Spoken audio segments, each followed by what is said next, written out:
I'm sorry. No, Yeah. you can hear me now. Yeah, no, it's nice. Yeah, very nice. Okay. Okay, The go order ahead. of presentation goes as follows. Introduction, the purposes and objectives of the paper, concepts in food security, four dimensions of food security as defined by the United Nations, food security in Islam, man considered a steward of the world's bounty, food security in contemporary Islamic world, well, statistics, and the need for international cooperation and a united call for the Ummah to join together and address the issues relative to food security. And then some suggestions on ways forward for the Islamic Ummah. What is food security? Food is often termed as the bedrock of national security, but it is more than that. The peculiar nature of an interconnected world now requires that answering food security must be addressed as a common concept for the world at large. It is international in scope because a nation by itself cannot be an island when it comes to food. In the advent of a fast developing digital world, connected not only by land routes, sea lanes, and airways, the world becomes smaller and smaller, and thus food security becomes everyone's concern in this modern and contemporary society of ours. The food security challenge is present because, as estimated by FAO, a global population of about 9 billion people will populate the earth by 2050, and it will impact seriously on the availability of food, energy, and water shortages. The demand for food and energy is calculated to increase between 70 to 100% if the world maintains its current production levels. There will be an increase in demand for fresh water by at least 30%. Considering these revised figures for population growth, and the increase in agricultural production by 15%, there will be an unsurmountable demand for all food products. And presently, despite efforts to increase food production, there are still at least 800,000 people, at least, and it can be more, who are facing hunger globally, according to Mahmoud Suli in a report to FAO in 2017. There are certain factors that influence the food security vis-a-vis food insecurity.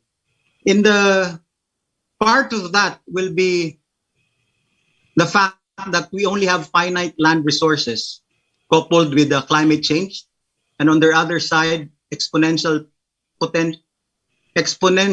population growth, and on the other side, the rigidity and difficulty in adapting towards these challenges, which now results to either food security or food insecurity for that matter. What is the purpose of our paper? Our paper seeks to echo a common call for food security awareness, not only in the contemporary world, but also in the Islamic contemporary nations that compose the OIC. We also want to establish the veritable nexus between familiar concepts in food security vis-a-vis culturally acceptable principles in Islam. But our paper is not a comprehensive exposition on practices in Islam. It is a mere introduction which proposes to the Islamic world that food security is also a responsibility of every member of the Muslim Ummah. Concepts in food security. Food security as defined by the United Nations is the condition in which all people at all times have physical, social, and economic access to sufficient, safe, and nutritious food that meets their dietary needs and food preferences for an active and healthy life. It also includes measures for resiliency to address possible future disruptions in the global food systems. This is very important because now that we are threatened by the COVID-19 pandemic, global food systems are also threatened and affected by contractions in the trading and economic areas of the world.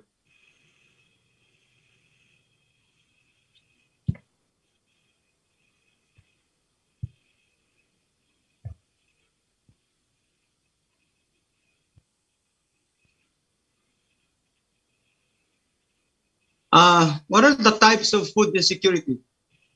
Well, there's chronic food insecurity, also transitory food security insecurity. First one is long-term and persistent. The other one's temporary, and the other extends towards periods of poverty, lacks access, inadequate access to productive or financial resources, and would require long-term solutions such as education, access to productive resources, or credit, change in governmental structure. The other one is temporary and short-term disruptions caused by climate, cropping patterns, work opportunities, and disease. Example of which would be the effects or disruptions caused by the COVID-19 pandemic. One way to measure food insecurity is by the incidence of undernourishment. Surprisingly, the OIC, based on data obtained by SysRec, shows that it's at par with non-OIC developing countries and with the world. But notice the downtrend here of the indicators of undernourishment. In 2015, Sustainable Development Goals were developed by the United Nations member states, which included also the OIC. And it was a universal call to protect the planet and ensure all people shall enjoy peace and prosperity by 2030. There are 17 Sustainable Development Goals, and SDG 2, which is eradication of hunger, is the closest to our to food security. Food should be considered as a basic human right. Under Article 25 of the Universal Declaration of Human Rights, it is guaranteed that everyone has the right to a standard of living adequate for the health and well-being of himself and his family, including food, clothing, and housing. As a normative approach, food security should be considered as a human right. In Islam, you will find many verses that refers to, in the Quran, that refers to food security. In Surat Taha, verse 124, Surat Quraysh, verse 108, Surat Al-Mulk, verse 15, stories regarding the Prophet Joseph, peace be upon him, regarding 7 years of preparation for future requirements of the country, of Egypt at that time. It may be found in Surat Yusuf, verse 46-49. It represents the requirements of planning for a safer future for the abundance of food and its safety through innovative, creative, and beautiful systems and solutions. In Islam, man is considered as the steward of the world's bounty. Man with his enriched intellect and wisdom is responsible for taking care of the world and its inhabitants. In Surat Al-Araf, verse 31, it is even mentioned that food misuse and wastage is not favored. Likewise, our practices of zakat and awqaf would require us also to provide for our fellow men. Another idea which is acceptable to many is the assurance of the earth's capability of maximum food for humanity. When the Holy Quran stated, He placed therein firm mountains rising above its surface and blessed it with abundance and provided therein food in proper measure in 4 days, alike for all seekers. But take note, the word seekers means that we should be encouraging scientific research and innovations and not just wait for the bounty to bear fruit. There has to be some efforts on our part. A contemporary food security situation in the modern world. There are about 135 million acutely food insecure people in critical areas. 17 million are acutely malnourished under 5 years across 55 countries. Around 50% of the 10 worst countries belong to the OIC. This is according to the 2020 Global Report on Food Prices. This came out because of various reasons, which are mentioned here, from high food prices down to the global recession caused by the COVID-19 pandemic. What is noticeable is that in both OIC and in other areas of the world, there is an immigration in the labor force, so the population from the rural areas to urban, and this impacts on the viability of agriculture to answer for food security situation. And as the years pass by, the share in the population in urban areas is increasing for the OIC, non-OIC, and the rest of the world. And this has an effect on total food security situation.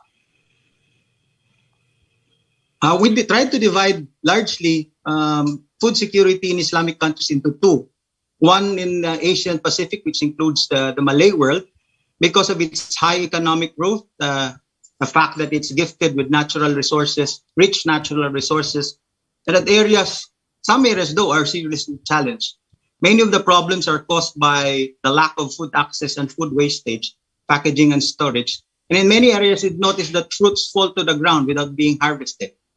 But the countries that have more problems are those located in the MENA, or the Middle East, and the North African regions, where varying degrees of income and natural resource endowments are present. And these institutions are weakened by threats to peace and order. Dependence on imports for food and sustenance, access to food is a problem, and the presence of desertification and degradation, the lack of arable land and access to water, which affects their food productivity. Statistics on agricultural production. If you notice, the OIC data shows that we lag behind production efforts by the non-OIC and other countries that are producing cereals, fruits, vegetables, and meat. As far as livestock is concerned, comparatively, it's also the same. OIC countries would lag behind. Same as in fisheries. And noticeably, in the sector by share, it is services that would have a higher share by sector. Now, what does that bring us towards? It brings us to the need for international cooperation, at least in this part, a regional cooperation amongst Islamic countries. Because food security is a transnational problem. It is not simply it cannot be responded to by a single nation alone, but requires the cooperation of everyone. Hence the birth of United Nations, the FAUN, and other international organizations like the World Food Program. But there is now an imminent role of the Organization of Islamic Cooperation and the Islamic Organization of Food Security, which was established in quite recently. And I think there is also an important role that should be played by the ASEAN, especially because there are more Muslims put together in this area than any other place in the world.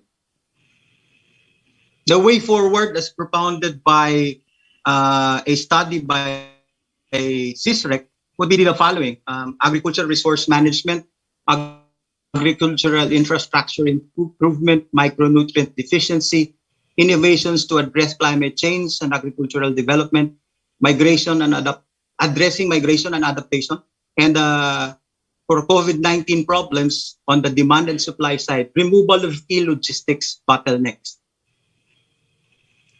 This now comes to the point where there is a common theme that reverberates throughout the history of Islam, the call for a united ummah that will address this issue of food security.